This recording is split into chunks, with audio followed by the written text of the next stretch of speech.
Palm Beach Atlantic University. That was the site of the Patriots practices this week.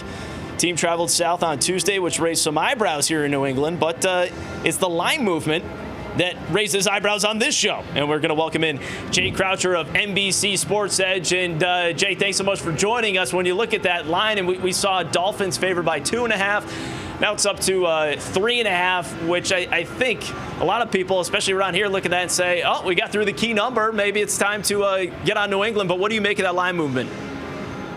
Yeah, it's a massive move, and you touched on it. It goes through the key number of 3. 15% of NFL games finish on 3, so that's about as big as a move as there can be. And I think the crazy thing about this Patriots team is the concern about the team is coaching.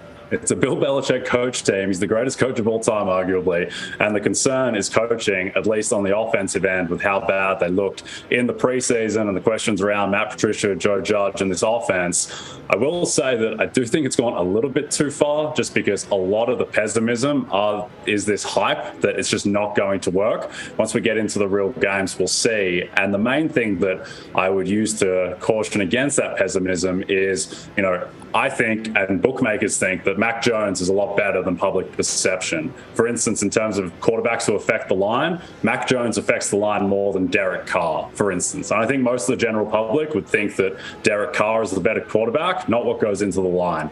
It's very close between them, but the slight edge goes to Mac. And he's a better quarterback than Tua Tagovailoa, at least what we've seen so far in the NFL. So, yeah, I wouldn't be giving up on the Patriots season just yet, but certainly the market has moved aggressively against them. So it is interesting, and I just want to make sure I heard that correctly. You said that Mac Jones affects the line more than Derek Carr of the Raiders does, just because there's another guy that we do some TV with who is DJB, not to mention any names, but just anti-Mac Jones. But Mac Jones affects the line more than Derek Carr?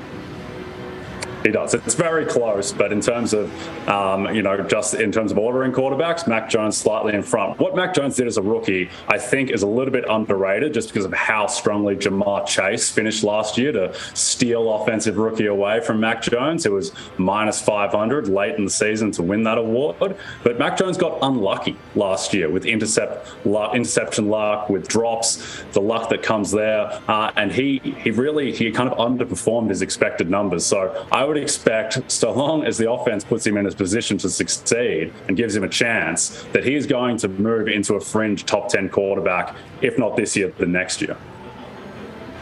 Yeah, and I think a lot of it also is probably going to come down to, can Mac Jones put himself in that position? As, we've heard some reports as well from our own people, Phil Perry, talking about how, Mac Jones probably going to have a lot more control now that the regular season's starting, audibling out of looks and everything else.